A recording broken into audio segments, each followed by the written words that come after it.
Hi guys, I'm Woodcraft Hamster, and I thought I'd do a quick video today about a few new additions to my workshop. Now before I do, I just want to apologise for the sound quality. It's blowing an absolute gale outside today, so I hope you can hear me over that okay. But basically I've just got a couple of new things I wanted to show you. One of which I'm really impressed with. I don't know why it's taken me so long to get one, and that's this. It's just a small engineer's vice, and it really has kind of revolutionised the way I work in this workshop. So what I'll do, I'm just going to bring the camera a little bit closer in. I'll show you the setup that I've got here, and I'll explain why I've done it the way I've done it, and then I'll show you the other couple of bits as well. Right guys, so this is it. It's just a really sort of bog standard cast iron and steel engineer's vice. Picked it up for about £25, and it's a really good sturdy solid little vice. Now the benefit for me in this is, one, I've just started doing a little bit of metal working. I've started modifying a few axes. I also really want to start trying to make some knives as well, so this is going to be ideal for holding that material while I'm cutting it, filing it, that kind of thing. And what I've done, the reason I've never had a vice before is because I don't actually have a workbench. Obviously I've got my good old tree stump here, which I do a lot of carving on and a lot of my other work. I've got my little carving bench that I made out of a nice sort of trunk out of a piece of oak, but none of it was really allowing me to hold things in it really solidly.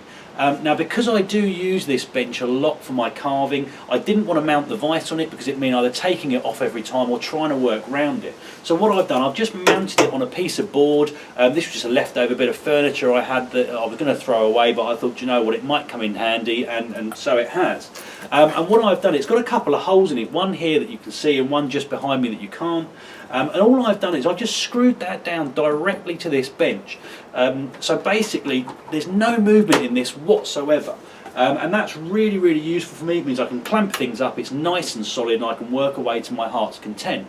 Now what I've also done on this piece of timber, I've added a couple of bits of threaded bar at the top which I've bolted down. I've got a little bit in the middle here. I'm not going to explain what this is for yet guys. Some of you may recognise the setup, and if you do, that's fine, but it's for a little project that I'm working on, that hopefully in a few weeks or so time I'll give you a bit more detail as to what this is for, but I just want to kind of work out how to use it first. And then the other thing that I've bought, which is actually just out of shot at the moment, I'm just going to turn them on and hopefully you'll be able to see the difference straight away. So I'm not sure if that's picked up on the screen there or not, but basically I've bought a couple of little LED camping lanterns. Now that's twofold. One, it means I can light this area up a little bit better when I'm videoing, so you guys can actually see a little bit better, and it hopefully won't be so grainy. Unfortunately my camera doesn't work brilliantly with low light conditions, so hopefully that's going to help. But also it means I can do some work, especially this time of year when it gets dark very early. I can carry on doing work in my workshop when it gets dark. Now what I'm going to do, I'm just going to move the camera up a little bit, so obviously in the daylight they don't look particularly bright, and all I've done is I've actually just put a couple of screws into the beam of the workshop, a couple of little straps in there, and then they're just hanging on that. Now as I say, you can't really see it very well in these light conditions. But when it's dark, or you know, when I sort of shut up the workshop door, which I don't do very often because it gets a bit claustrophobic in here, but it just allows me to work, especially in the winter time, until later in the day. I was actually using this last night to do a little bit of carving, and I was in here probably 8-9 o'clock last night, just finishing off something that I just wanted to get done, when usually I would have to call it a day and come back the next day. So if I just turn these off very quickly, hopefully it will pick up on the camera the level of light that's now disappeared. But as I say, you know, these are sort of, you know, two little things, or three if you class both the lights as there's two separate items. Three things I bought for the workshop. The lights cost me about £6 for the pair. I think I got them off eBay. It was definitely online somewhere, but very cheap. They take 3 AAA batteries each, and they do kick out a hell of a lot of light, which is really good.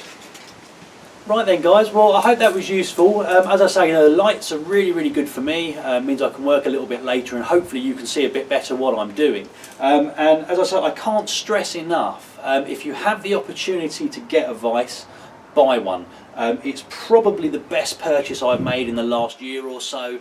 It's really opened up what I can do, and not even so much what I can do, but how I do it, and how much easier it is to lock something in this vise, whether I'm cutting, whether I'm filing, whether I'm carving, you know, especially when using things like the draw knife and things like that. It's really useful. So anyway guys, just something for you to think about. Comments and questions in the box below. Hit like and subscribe if you'd like to see more, and I hope you'll all join me next time. Thanks guys.